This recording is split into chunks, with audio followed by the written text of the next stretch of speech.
அன்பு நண்பர்களுக்கு வணக்கம். நீங்கள் பார்த்துட்டு இருப்பது ஸ்ரீ சக்தி சோலார் பவர் சிஸ்டம்.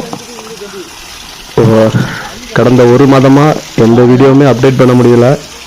காரணம் என்னென்னா, நம்மளுக்கு ஃபேஸ்புக்கில் சஸ்பெண்ட் பண்ணி போட்டாங்க. என்ன காரணம்னா, ஒரே ஒரு ஆக்சிடென்ட் வீடியோ ஒன்று போட்டிருந்தேன். அதை பேஜை ரெஸ்ட்ரிக்ட் பண்ணிட்டாங்க. எந்த ஒரு வீடியோமே போட முடியல. ஸோ ஆடி மாதங்கிறதுனால எல்லாத்தையும் ஆட்டி படைக்கிற மாதிரி நம்மளும் ரொம்ப ஆட்டி படைச்சிட்டு, ஸோ இன்னைக்கு நம்ம பார்க்க போகிறது 5 HP சோலார் பவர் சிஸ்டம்.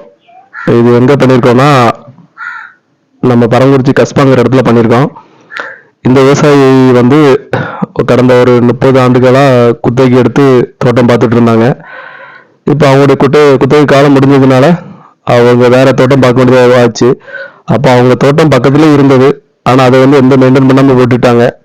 இப்போ அவங்களுக்கு கரண்ட் விவசாயம் பண்ணணுங்கிற ஆசை வந்திருக்கு. ஸோ பட் என்னன்னா, அவங்க இப்போ வேற எங்கேயும் போக முடியாது. சரி, நம்மகிட்ட சொந்த இடம் இருக்குது. அப்போ நமக்கு கரண்ட் வேணும்னா இப்போ அப்ளை பண்ணிச்சிருந்தா இப்போ 2 வருஷம் 1 வருஷம் கழித்து வரும். ஸோ நம்ம அதுக்குள்ளே சோலார் பண்ணணும் அப்படிங்கிறதுக்காக அவங்க செலக்ட் பண்ணது 5 HP சோலார் பம்பு. டெக்ஸ்மோவில் டெக்ஸ்மோ பிராண்டில் ரன் பண்ணுற மாதிரி கேட்டிருந்தாங்க. ஒரு நண்பர் ரெக்கமெண்ட் பண்ணியிருந்தாங்க. அது மூலமாக நம்ம அவங்களுக்கு பண்ணி கொடுத்துருக்கோம்.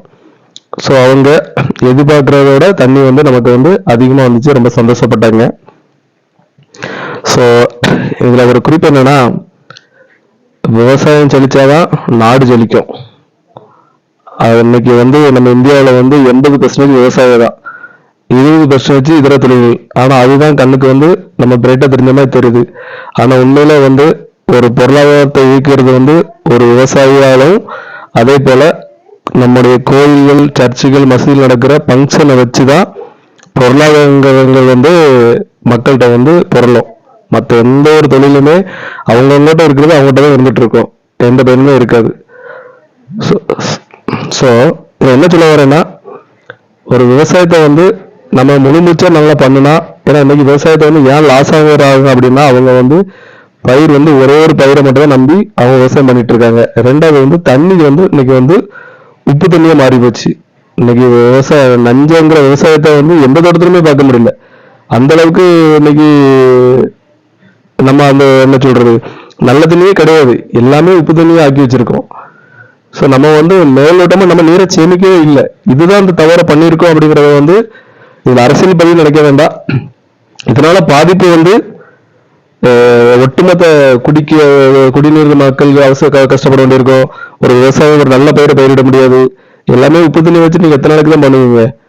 ஸோ முடிஞ்ச அளவு நம்முடைய அரசு அதிகாரிகிட்ட ஒரு விவசாயி நீங்க எங்களுடைய குளத்தை வத்த விடாம பேணி காத்தாலே இன்னைக்கு தண்ணி நல்ல தண்ணியா மாறும்.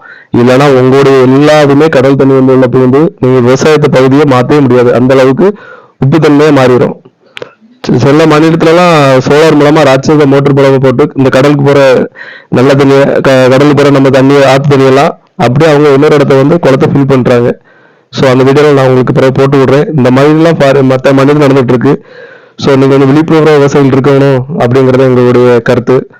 நீங்க நல்லா இருந்தாதான் ஒட்டுமொத்த நாட்டு மக்களும் நல்லா இருக்க முடியும் அப்படிங்கிறது தான் இந்த பதிவு. இது அரசியல் எடுத்துக்கிட வேண்டாம். இது எல்லாமே ஒரு பொருளாதாரத்தை நோக்கி இயக்கிறது விவசாயிகளை மட்டும்தான். ஸோ தொடர்ந்து நம்ம வீடியோ பாருங்க. உங்களுக்கும் தேவைப்பட்டுச்சுன்னா கீழே நம்பருக்கு தொடர்பு கொள்ளுங்க.